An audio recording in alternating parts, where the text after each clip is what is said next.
Welcome to Polk Place. I'm Brian Lacey, and joining me in studio, she is the executive director of SPCA Florida. Shelley Thayer, where you been? It's been a while. I know. You've been hiding. Been collecting animals and adopting them out. I know. Yeah, so speaking of collecting animals, we have Coco. And man, she is beautiful. Tell me a little bit about her. Yeah, she is. She came in and was a rescued cat, and she's 11 months and old right now, not yet 1 year old, but she had a minor injury, so she's been in our hospital since May. So she put on a couple little pounds, and she's happy to get out of her cage today. But so this is like the first time she's really been able to move around a bit on your lap. So, so that's and just like every exciting. animal, every animal that comes into PGTV, everybody's got to be visited. Yes. She has to see, you know, what's going on. Mm-hmm. So when they give you an animal, and you say, I got to do this TV thing, who decides on what animal you're going to get? That's an interesting question, because there were several kitties and doggies that wanted to come today. Oh, yeah? And this was our doctor, our veterinarian, that decided Coco needed some attention. So she made the decision today. Yeah, whoever adopts her is going to be getting a great cat. She is a lover. I can tell you that the coat is going to the cleaners right after this show.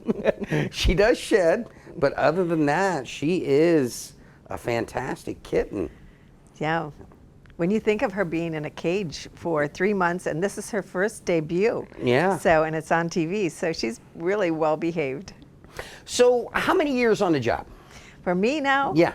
Well, in Polk County, 4 years. Yeah. 4 years in Polk County. I was thinking we're on a 4-year anniversary. Yeah. So, and you had an ambitious goal and working well towards it. Yes. And one of the things working towards that goal is the importance of spay neuter to personal pets along the way. Let's talk a little bit about that, please. I'm so glad you brought that up, because in 4 years, I've just seen tremendous change in Polk County, and that's with everybody pulling together, all animal welfare organizations and so forth. And we've almost, as a county, and animal control has almost doubled the amount of animals they've been able to save in 4 years. So right now, we're looking at a much better position than we were 4 years ago. So as of, I can say for our organization, we're at a 96% save rate. So we do lose some kittens and so forth when they come in and they're very small. Yeah.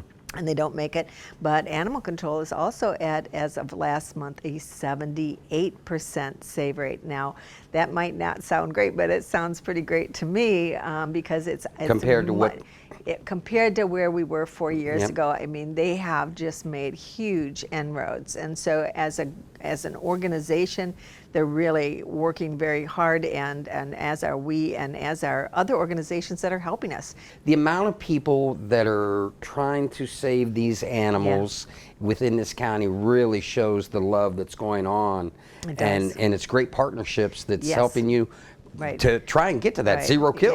Yeah, it's everybody working together. And so with spay and neuter that you mentioned, we're all doing that. We're all doing spay and neuter, and that's so critical. And so we have a lot going on right now to offer the public with spay and neuter. Yep. Do you want to hear a little about Oh, yeah, please. Okay, because I'm really excited. So this is the grant program, right? Yes, yes. Talk to me a little bit about that. Was next on the question, but since you're hey, listen, you just keep talking. I'm gonna love on the cat. Well, yeah, the cat seems pretty happy there. So yeah, we're very excited. We had 2 grants this year.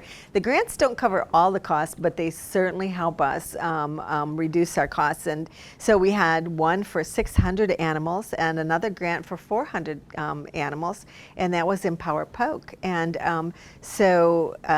or was it Impact Polk? I'm not quite sure, but one of those two, and it was for money going back to the community to help those who can't afford to spay and neuter. So with both of the grant funds, we had either $25 to spay and neuter a dog or a cat, or free if they're income qualified. And so that's been exciting. So far we've done 600. As an executive director, one of the things that you're tasked with is fundraising. Yes. Talk about the importance. Talk about, you know, donations. Yeah. Talk about the kind community. Yeah. We already know what part of the community is doing Yeah. to save some of these, but talk about what you guys need and how the Polk County family can help you guys. Yeah, thank you.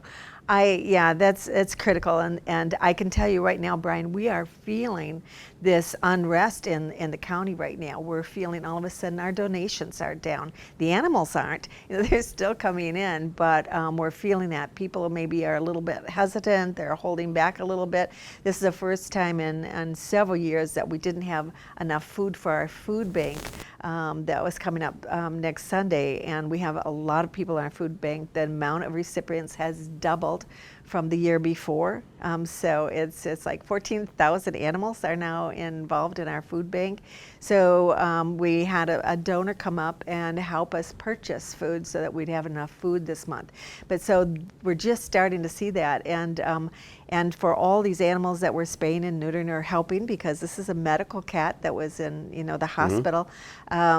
We need donations to support those efforts and to keep that going and to make that no-kill equation in Polk County by 2025. So I am grateful for everyone who sends $5, $1, $10, $500.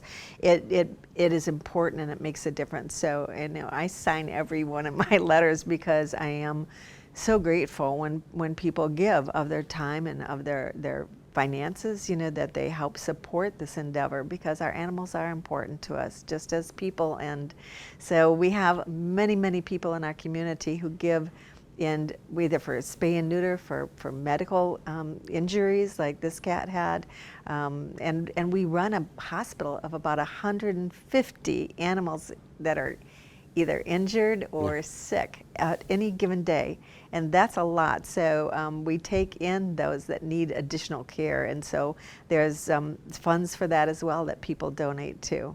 So it's a lot of effort on many people's part to make this magic happen of saving animals, and we're grateful for every penny we get. Well, Shelley, do me a favor. Don't be a stranger. I'm trying to think the last time I saw you. It's been so a long time. Don't make me think, all right? Yeah, exactly. Come back and see me again soon, will you, please? Thank you. We And so enjoy. Hopefully we'll find a home for Coco. I hope so. Founded